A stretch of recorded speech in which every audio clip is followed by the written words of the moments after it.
Nice. Yeah, would love to hear more like about your roadmap coming up for 2023, going into 2024. So you said that Slava would talk more about that. Yes, sure. Glad to share. Maybe some of it is also kind of under the table. It's not really being updated on our website yet, I think. Well, some of the secret sauce anyway. So for our roadmap right now, just to give a perspective where we have been and where we are right now in terms of testnet and when we go live, is that for the last year we have been building our Oracle solution and synthetic vaults, and we went on testnet in the end of January this year. And what we did in the testnet was that we airdropped users a bunch of USDC, and they were able to exchange USDC for synthetic vaults through our own internal dexes. What those are, we can come into them later.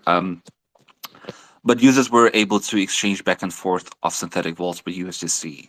And during that testnet, we realized actually that it was very hard to actually attain test infrastructure. So what we had to do was a whole exercise in itself. We had to fork 7 established mainnets into testnet, and those were Ethereum, Arbitrum, Optimism, Binance Smart Chain, Polygon, Avalanche, and I always forget one of these nets. I'm afraid. I think there were 7. But what we've done since then is we've looked how that affects the system in many ways, and we really fixed bugs and gotten ready for V2 testnet, which is going to happen slated for less than 1 month from now. But I think the real date is probably 1st of June, if not the end of May this month. What we're going to do there is we're going to also airdrop our testers LP tokens, a variety of LP tokens, so they can synthesize them into synthetic vaults, aka LSDs, and then do some interesting things with our partners that we're acquiring and testing with, and which are going to come on Entangle testnet v2, such as, for example, further lending and borrowing or staking for other purposes. But that remains a surprise for now. Also, what we're going to do in testnet v2 is our Oracle and blockchain is finally going to come live in a testnet version. So users will be able to test stake Entangle tokens as a delegator or also validator. If anyone is interested in running validators, please DM us either on Telegram or Discord or here on Twitter. And then the most interesting thing is protocols will be able to test our Oracle solution. And this is really what we've been waiting for, I think, all this time, especially me, just because I'm such an Oracle geek.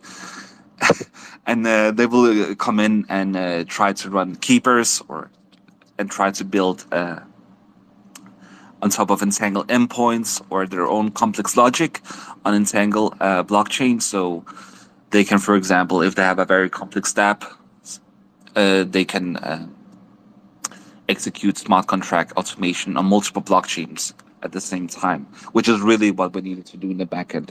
But let me just continue on the roadmap stuff. I think this is why I'm talking. In August, sometime in August, we're currently slated for the beginning of August to go mainnet, but you never know because we have to wait for multiple audits in order to go mainnet and TGE. So that date is a little flexible. So in August we go live, and after that we initially just plan to really expand the Oracle infrastructure to cater to as many protocols as possible. Because in the end, uh, we want to really showcase that not just from a technological perspective, but also from a business perspective, that we can show real revenue and multiple sources of revenue, are very diversified revenue streams.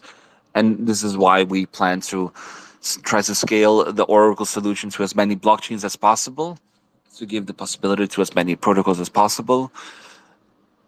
And we will include non-EVM blockchains such as Multiverse X, and also go on the trend of ZK Tech to connect to ZK Sync, ZK BNB, ZK Polygon, and we're also thinking of venturing into the Solana ecosystem.